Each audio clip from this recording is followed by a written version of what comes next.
Look at you all. Amazing. Gender equality, clearly, is having a moment. 100 years ago, this House voted to pass the act that would enable at least some of us women to vote for the first time.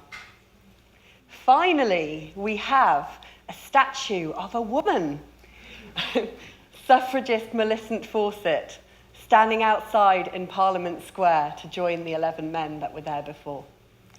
We've heard women speak out about sexual harassment with the MeToo movement. And for the first time, we've tried to quantify the extent of our inequality of opportunity and our inequality of worth with the gender pay gap. But this isn't equality. One statue? It's clearly not enough. It's not enough.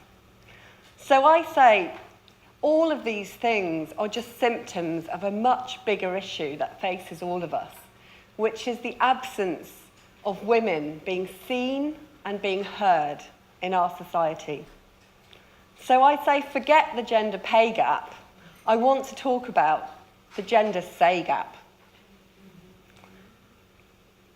And the absence of women, our invisibility and the absence of our voices, our ideas and our insights. It's not just the elephant in the room, it's the elephant in every room. In the newsroom, we're more than half of the population, but we write just a third of the news. We feature in just a quarter of the news. And if you pick up the business pages, that drops to less than 10%. And yet, quietly in the background, a whole decade ago, women started to outnumber men in high-status professions. We are now, disproportionately, as we can clearly see here today, the experts in the room. So why aren't we hearing from these incredible female experts?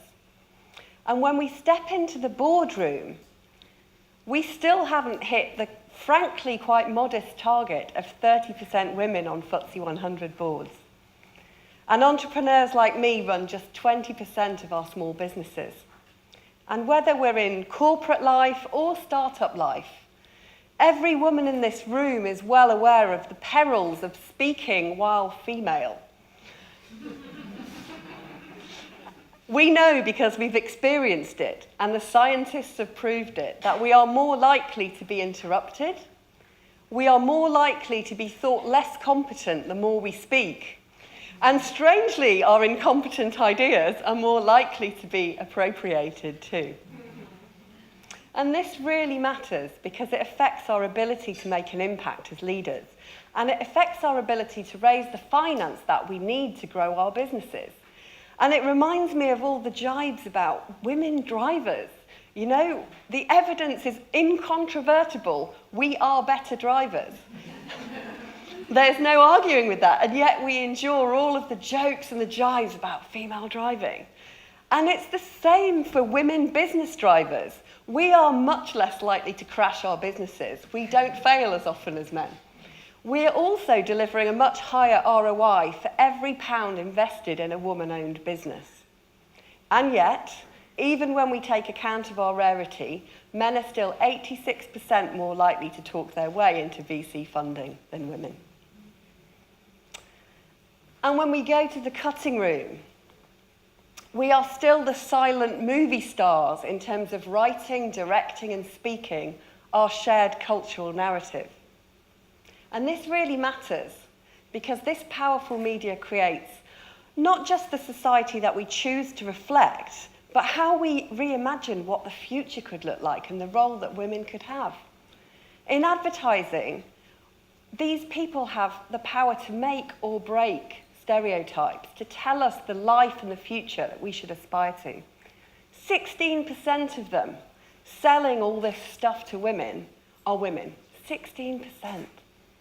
And yet when we give these women a voice, when we put them behind a camera, magical things happen. Stereotypes are broken, change is made. When you look at the This Girl Can campaign, And what that achieved, that got 3 million more women to exercise, which in my book is no mean feat, directed by a woman. And when we look at Hollywood, even having a female lead character makes no difference. In Frozen and in the Hunger Games, men get more of the lines. What are we teaching our children about a woman's right to speak? Our invisibility is palpable in all of these rooms. So why do we continue to accept it as normal? And when I step outside into Parliament Square and I look at that statue of Millicent Fawcett, there at last, I don't feel proud of how far we've come. I feel a huge burden of our unfinished business. 100 years ago, those women fought for us to have our say, and yet we are still being silenced. And this absence of women being seen and heard is what I mean by the gender say gap. What they fought for wasn't just a vote, it wasn't just representation, it was determination. It was how we speak out to determine policy and actively shape our future. And our future is in question. Our future needs us. We are facing existential issues. We are facing climate change. We are facing a rise in geopolitical conflict. And we have questions to answer like, how do we ensure artificial intelligence gives us a brighter future and not a more unequal one? And these very big questions deserve very big answers. And that means that we need to hear from a diversity of voices. And that means that we need to hear from all of you. Every single one of you has something you can bring to this. And bridging this gender say gap, it's not a luxury. It's not a nice to have. Because the cost of our silence and our invisibility is too high. Not just in terms of our own wasted potential, but because we're depriving the world of the answers to the big questions. And not only that, we're depriving the world of the answers that the next generation have too, because they can't be what they can't see and hear from us. So why should I care? What's made me stand here today and talk about this? Well, I run a company called Man Bites Dog, and my passion is working with intelligent companies to shape their thinking, to answer these big questions, and to share the answers for the good of those businesses, but also the good of humanity.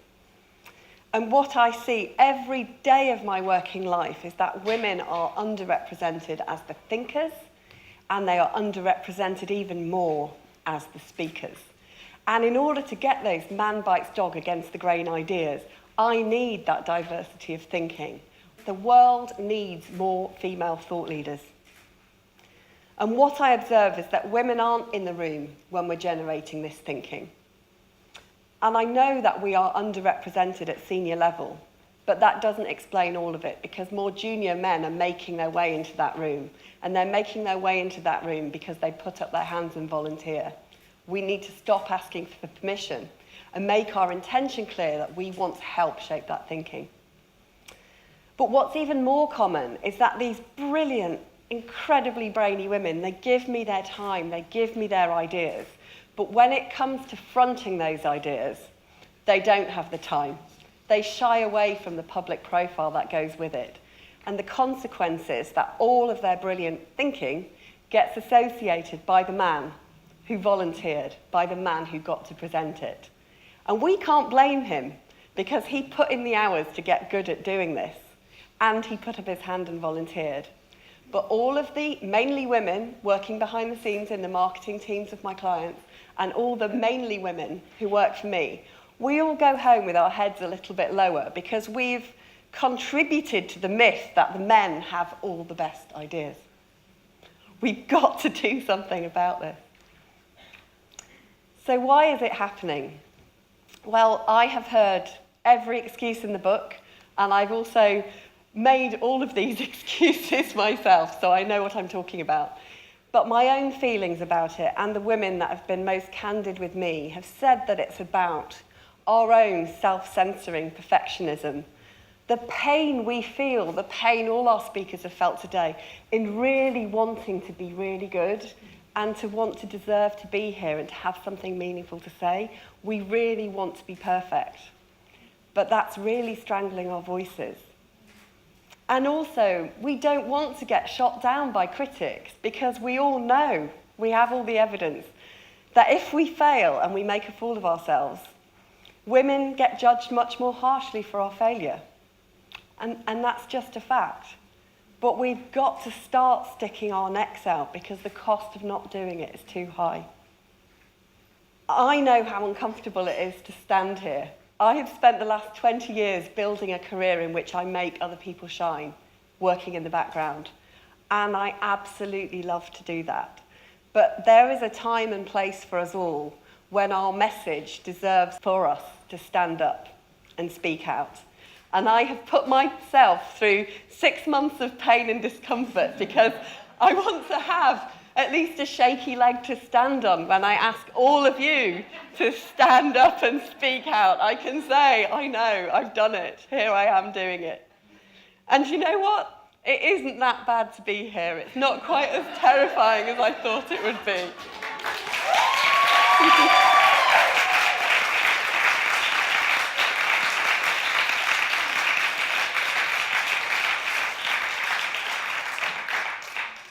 Thank you all so much. And as part of this journey and the pain that Sarah has put all of us through, thank you, Sarah, one of our adventures was to go to Speaker's Corner and stand on a wobbly ladder in gale force winds for 20 whole long minutes each and say our piece and endure the heckles. And you know what? We were euphoric afterwards. It really wasn't that bad, because nothing any of those hecklers could throw at us was anything like as bad as our own inner critic. So I know that, like me, most of you are not glory seekers. We expect our work to speak for itself. But trust me, it doesn't, and it won't. And by not standing by our ideas, we're missing out on something really powerful. There's great power in women having a signature idea, having a drum that's ours that we can keep banging. That's how we create change. Because sharing your ideas and making those ideas travel as far as possible is just as important as having the ideas in the first place. And we think we care about the idea, we don't care about the recognition that goes with it. But that isn't noble, it's misguided. It's not self-effacingly modest, it's self-erasing. And this matters because women are currently missing from public life. Did you know that 8 out of 10 high school students in the UK cannot name a famous woman in technology? Is that because we don't exist? I see quite a few in the room here today. Or because of the gender say gap?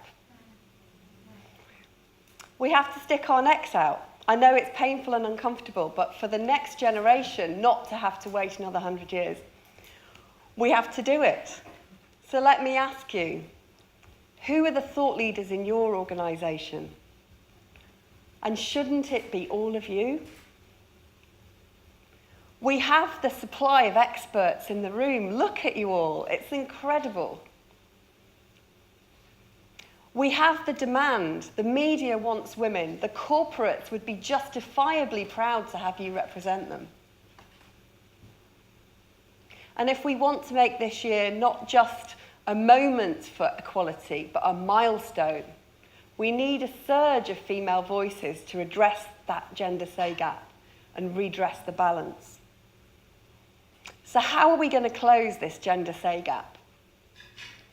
Well, I think it probably starts by strangling that inner critic that's trying to silence us all. We've got to get over this terrible idea that it's arrogant for any of us to think we have something worthwhile to say. And I can't tell you how much it means to all of us that you guys have come to hear us today, because that means we're worth hearing.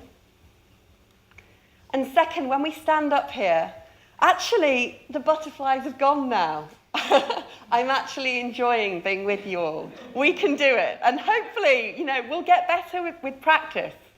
So we're going to have to stand up. We need to take and make every opportunity that's available to us. Nobody gives you power, you just have to take it.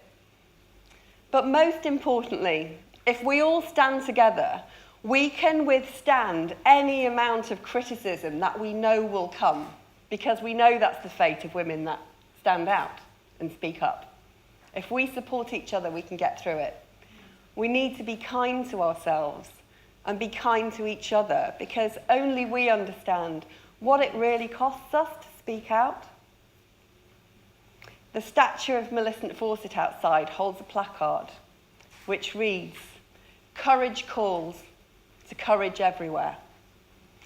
And invisibly, that quote continues, "And its voice cannot be denied." Our voice shouldn't be denied any longer. The world needs a diversity of voices to solve these giant problems, and that means we need to hear from all of you. I urge you all to be heard and to be seen. I urge you all to stand up and speak out, because if we do that, together we can close the gender pay gap.